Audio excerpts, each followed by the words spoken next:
Welcome to the History of English, presented by Normandale Community College Writing and Tutoring Centers. We designed this presentation with certain goals in mind for our peer tutors. Our hope is that peer tutors will have a foundational knowledge of English as a historical artifact. Peer tutors will be empowered to use this knowledge to demystify English in tutoring sessions. Peer tutors will be prepared to model language awareness and inquiry to other students. Throughout this video, we'll ask you to consider some essential questions. What role does power play in language change? What factors lead to the simplification and complication of a language through time? When, where, and why did English begin? How and why did English change over time? How is English changing today? How might this knowledge impact tutoring sessions? In the video description, there is a link to a document that contains both the goals and questions for this training. Take a minute to write down both what you already know and what you hope to learn in this session. You can pause your video now. Old English, 450 to 1066.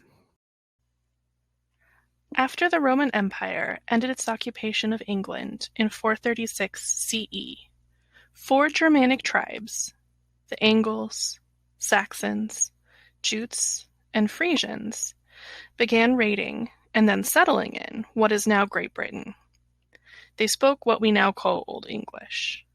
Their dialects were likely distinct but mutually intelligible. Over generations, these 4 tribes displaced the native Celts to what is now Scotland, Wales, Cornwall, and Ireland. Old English was written in runes that consisted of combinations of mostly straight lines that were good for carving onto wood or stone. This changed, however, when 40 Christian missionaries, led by St. Augustine, came to England in 597 CE. These missionaries successfully converted King Ethelbert of Kent, and with their successful conversion, Christianity swept the nation, and English changed forever. The Old English runes were replaced with the Latin alphabet that we still use today. After becoming king in 871 CE, Alfred the Great decided that English, not Latin, should be the language of school and law. He personally translated some works from Latin to English and founded the Anglo-Saxon Chronicle, which provided an English language history of the land starting from the time of Caesar's invasion in 44 BCE. The Chronicle continued to run until 1154. Historians credit Alfred the Great as the sole reason English survived the invasion of the Vikings. By writing laws and providing education in English, Alfred increased its scope, influence, and longevity. In the 8th century, Norse invaders began raiding the coasts of England.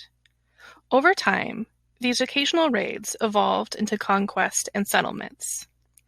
In 878 CE, a treaty, known as Danelaw, divided England into Anglo-Saxon and Norse territories. On this map, the striped area was controlled by speakers of Old Norse. As a result of this treaty, words from Old Norse migrated into Old English, like skin and dazzle. Also, Germanic endings for words like adjectives were dropped. English today doesn't change adjectives to match what they are describing. Activity 1. Click the link in the description and complete Activity 1. You can pause your video now. Middle English, 1066 to 1500. In 1066, Edward the Confessor, the King of England, died without a clear heir. Edward's brother-in-law, Harold Godwinson, and his cousin William, as well as the King of Norway, Harald Hardrada, claimed the throne. Harold defeated Harold in battle, but was later killed by William at the Battle of Hastings. William became King of England. William the Conqueror was from northern France and spoke French. William placed people loyal to him in positions of power throughout his newly conquered kingdom. These loyalists, like William, spoke French. Therefore, French displaced English as the language of law, politics, and power. Note that legal documents at this time were written in neither English nor French, but in Latin. Most of the population, however, continued to speak Old English. During this period, numerous regionally distinct dialects of English flourished, so much so that an English-speaking person who traveled more than 50 miles from their home likely couldn't be understood by the English-speaking people in the place they traveled to. Over time, French and English people began to intermarry, and through the generations, the languages merged into what is now known as Middle English. Middle English, therefore, is a linguistic blend of Old French and Old English. English has an interesting habit of absorbing words. When Old French blended with Old English, pairs of synonyms developed, with one word deriving from Old English and one from Old French. For example, Old English gave us child, while Old French gave us infant. Additionally, it is worth noting that irregular verbs are all derived from Old English and are Germanic in origin, while regular verbs come from Old French. Activity 2. Click the link in the description and complete Activity 2. You can pause your video now. Early Modern English, 1500 to 1800. Between the 15th and 17th centuries, there was this wild thing called the Great Vowel Shift, where the pronunciation of words changed dramatically. It doesn't have much to do with tutoring, so I won't detail it here, but it is a critical part of any history of English, so I couldn't not mention it. If you're interested, Google it. And if you think that's interesting, you should check out the vowel shift that linguists believe is underway right now in the United States. It's called the Northern Cities vowel shift. In this period, English continued to borrow words from Latin and French because English speakers thought it made them sound smart. And I guess it worked because it gave us words like genius, comedy, and parasite. But it also gave us the silent B in words like debt and doubt, so maybe it's a mixed bag. In 1450, Johann Gutenberg invented the printing press, and in 1476, William Caxton brought it to England, setting up shop in London.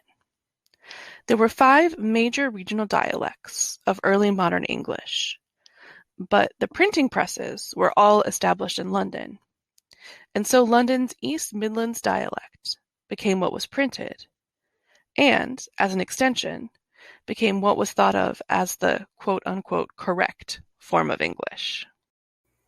The rise of the East Midland dialect cannot solely be attributed to the printing press. London's role as a social, political, and artistic center created additional incentives to adapt to its spoken and written conventions. During this period, colons, semicolons, quotation marks, commas, periods, and capitalization started appearing in printed English. The rules for their use, however, were not always consistent. The idea of what was good English was formalized over time by usage, as well as the influence of powerful white men who had a wealth of both resources and opinions. Some of these men include William Shakespeare, John Dryden, and Samuel Johnson. Playwright William Shakespeare was personally responsible for about 2,000 English words we still use to this day, including majestic, obscene, frugal, and homicide.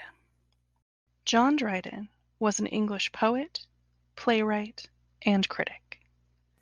In addition to being named England's first poet laureate in 1668, Dryden is personally responsible for the grammar rule that English sentences should not end with a preposition. Dryden viewed Latin as an idealized language and would translate his English work into Latin to ensure that he was effectively mirroring Latin's elegance in English. Latin never ends sentences with prepositions, and so if Latin did not allow it, neither should English. Samuel Johnson was an English poet, playwright, and essayist. He and his numerous assistants wrote a dictionary of the English language in 1755. While he gets some flack for a few colorful definitions that display his own personal biases, Johnson's work was the most nuanced and influential English dictionary of its age. Johnson initially described his goal as to, quote, fix our language and put a stop to those alterations which time and chance have hitherto been suffered to make in it, end quote. He gave up this idea as futile before completing the first edition of his dictionary.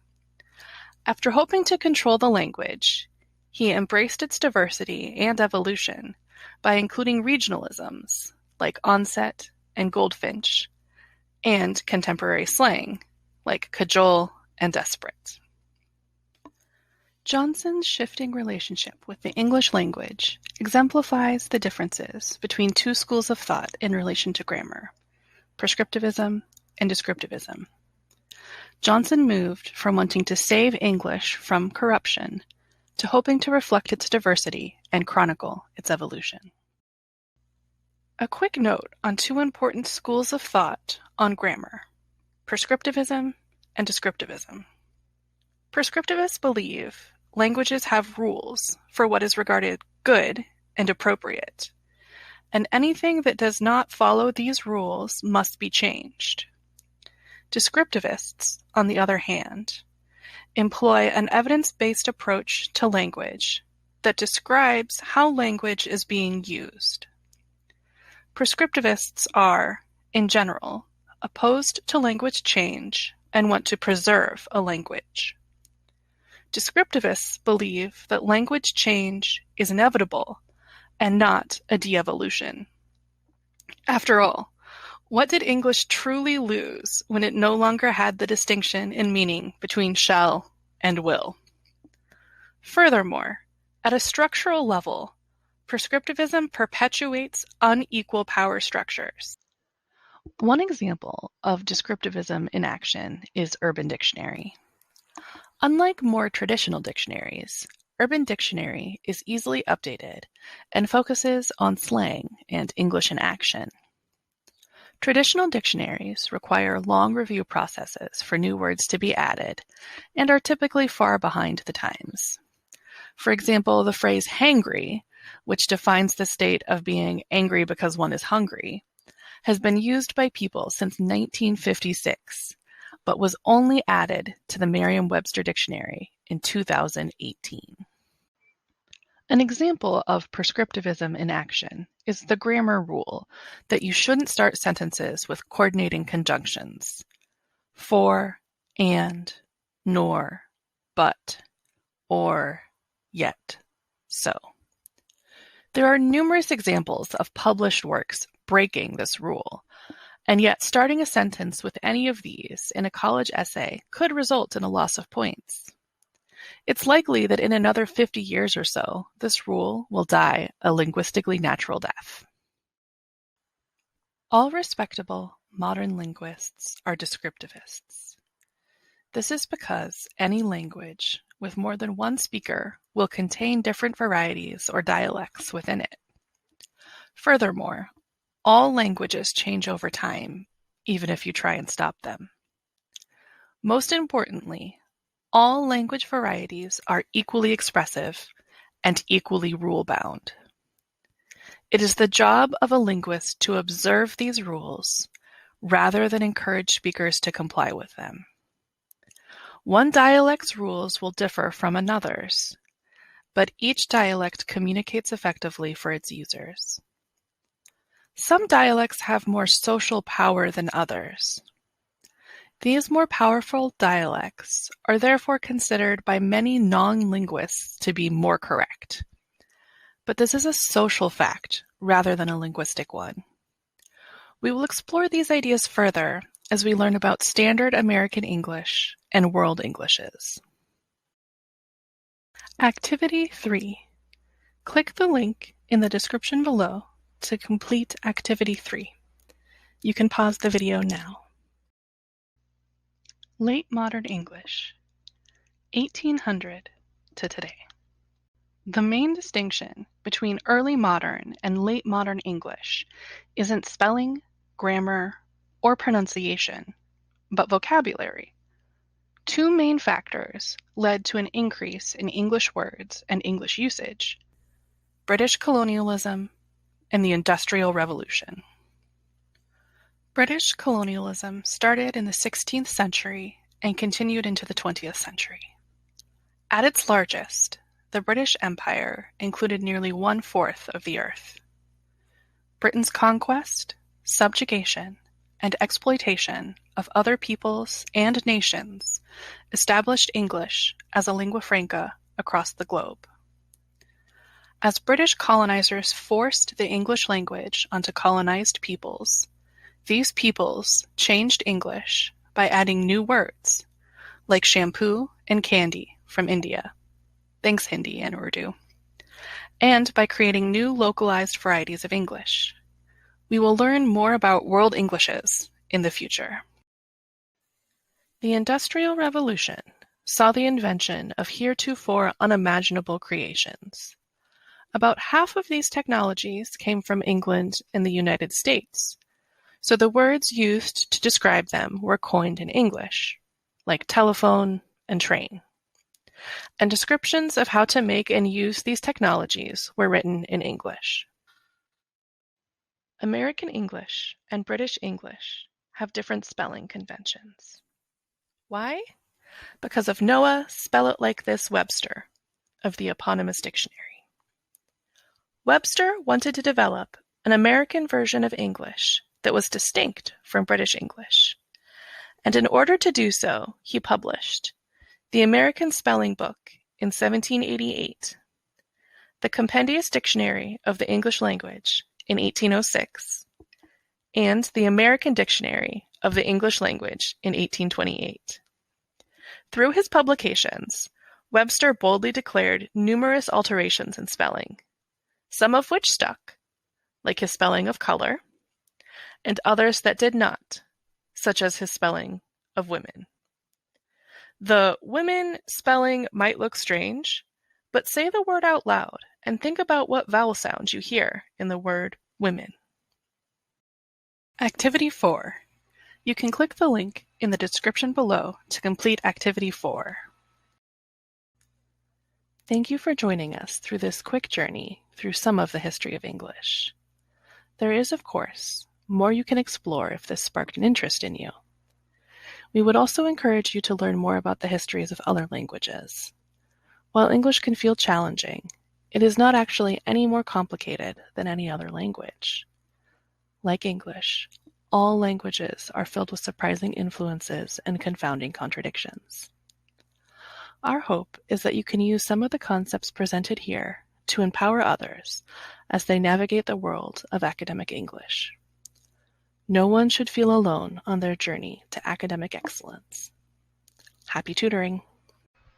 This has been The History of English. Writing, editing, animating, and voiceover by Emily Livingston. Text editing and production by Amy Fairgrieve. Special thanks to peer tutors Amber and Christine, whose engagements, insights, and enthusiasm were invaluable in the completion of this project.